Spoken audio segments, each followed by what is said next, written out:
Hey guys, what's up? Josie back here again, and it's time to recap the Minnesota Vikings preseason week 2 game against the Seahawks. Let's talk about the winners of losers of week 2.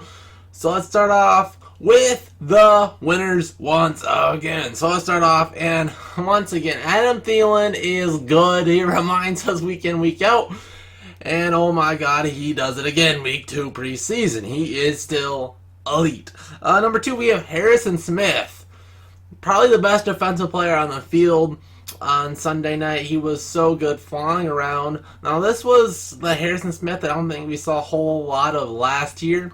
And man, he looked really, really, really good. So hopefully we get top tier Harrison Smith. Not that he was horrible last year, but a little bit not quite the best of Harrison Smith. But that last Sunday night, yeah, he did. 3, Mike Boone. My man Mike Boone looks like he runs the Vikings offense better than any Vikings running back, not said Dalvin Cook, because we haven't seen him in a preseason game yet. He runs the zone scheme so well. He's so patient, and then he hits the holes. He finds his cutback lanes. His vision looks excellent. He looks like he was made for this offense, and it's really good to see. I think he is easily running back 3, and I think there's a reason why. I don't think there's a reason, or I agree with my assessment. I don't think we needed another running back when I was doing my assessment at the end of last year. I like Madison, but I think Boone's running it very, very good, and I think he's a very, very solid running back 3 at this point, and Abdullah will have a really hard time making the roster at this point since he was hurt. We also, number 4, Ifeadi Odigbo, our defensive end, looked really good. He was just dominating every single play. You looked at Ifeadi on the other side. Now, this was a battle not a ton of people are talking about. Not everybody cared about this. Number 4, number 5, whatever, defensive end. But this was one where Ifeadi looked like he absolutely grabbed it, and he is winning it right now. We have so many guys that had it. We have so many options there. But Ifeadi looks like he's the one front runner over our top 3 guys right now, which is Weatherly, Everson Griffin, and Danielle Hunter. And now it looks like Odigbo should be D-end 4. He was dominant. Number 5, I think. Jayron Kearse. Jayron Kearse not only looked like the Vikings' second best safety yesterday, or Sunday night, he also looked like the best linebacker on the field. He was flying around making plays, and I love Jayron. And a steal in the 7th round, he looked like the 6'4", and welcome to Seattle, a Cam Chancellor look-alike, bashing safety that can just sit in the box and just absolutely destroy anything, either it's a run or short, shallow pass, and he can man-to-man cover tight ends very well as well. So Jayron Kearse looks so good, and I hope he continues to excel. And even though he's more of that big nickel safety, maybe, I don't think he'll be much of a competition this year, but maybe if Jayron Kearse takes another step forward, it might be more of a competition between him and Anthony Harris, especially if Harris is going to be too much money. Maybe the Vikings can roll with Jayron, and he looked like he'd be a capable body last Sunday night.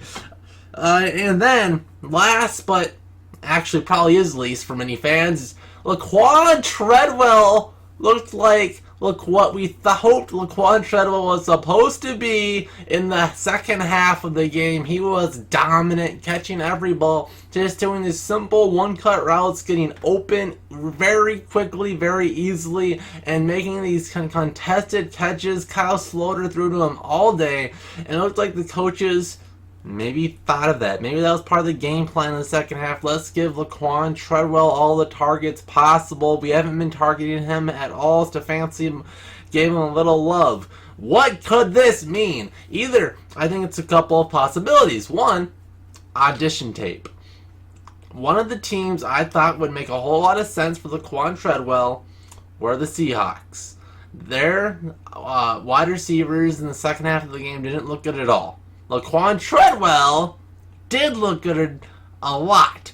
So, would the Vikings be showing the Seattle, hey, Your young guys didn't look so good, but our guy is. We don't really care about him a whole lot. He's on the trading block.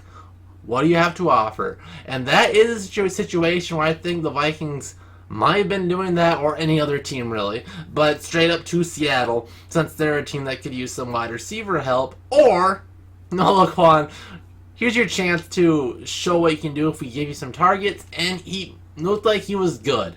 And if the Vikings are trying to build the best roster for 2019, I think Laquan makes it. If they're trying to make sure we can keep an extra wide receiver for 2020 or 2021 that can develop and be better than Laquan Treadwell, then maybe you either trade Laquan soon, or I don't think cutting him makes a lot of sense, but they might.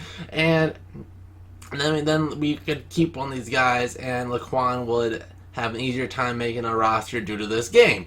But I think Laquan really looked good, and he looked like we used him right.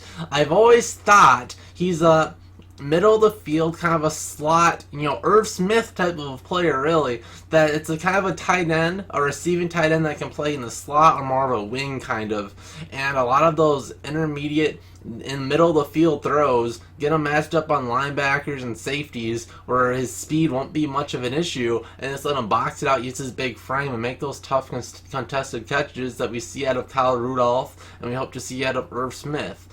So I think that maybe we saw a little bit of him. Maybe all of a sudden now that's how you use him. Use him on these little slants in the middle of the field, and he can be a solid weapon. I know it's these second and third string DBs that he was picking on, but still, he looked really good in a position where he should have been looking very good in. And I hope this is a good side from him. Whether it helps the Vikings trade him, maybe it got up to a 5th round pick and get that back. But those were the winners of the game.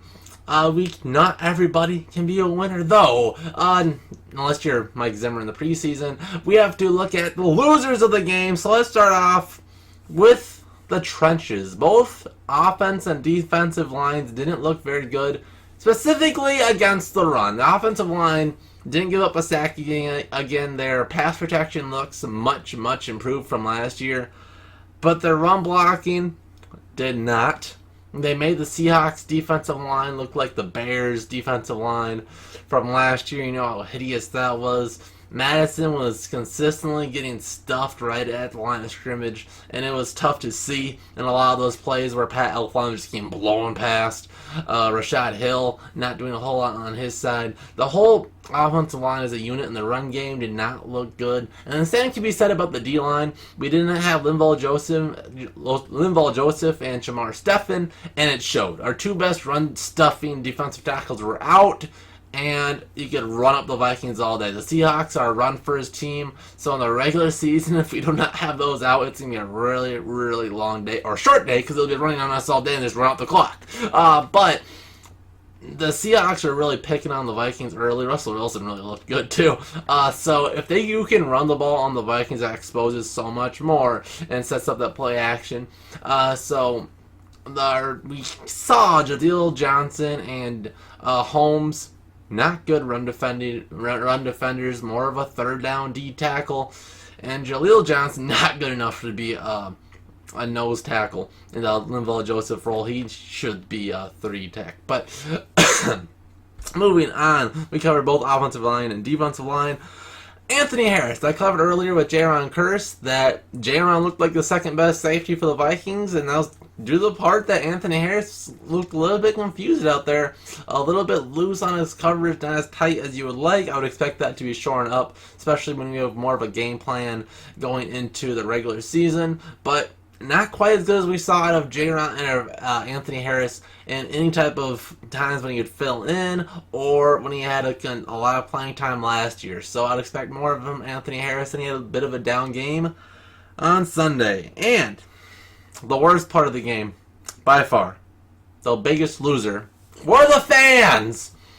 It's preseason, and we have to listen to the Madden announcers just absolutely waffle on the game, ruin the experience for any TV watching football fans out there. I want Paul Allen, I want the Vikings crew to give me the Vikings in preseason. It's the best part of preseason, is being able to watch the game on TV and listen to Paul Allen, Ben Lieber, and company tell me about my team, because they actually know what they're talking about. So many times I heard those guys talk about Olabisi Johnson as an undrafted free agent. There's things that just, what are you doing? Go back to Madden, go back to making a horrible game be even worse, and stay away from my Vikings in preseason.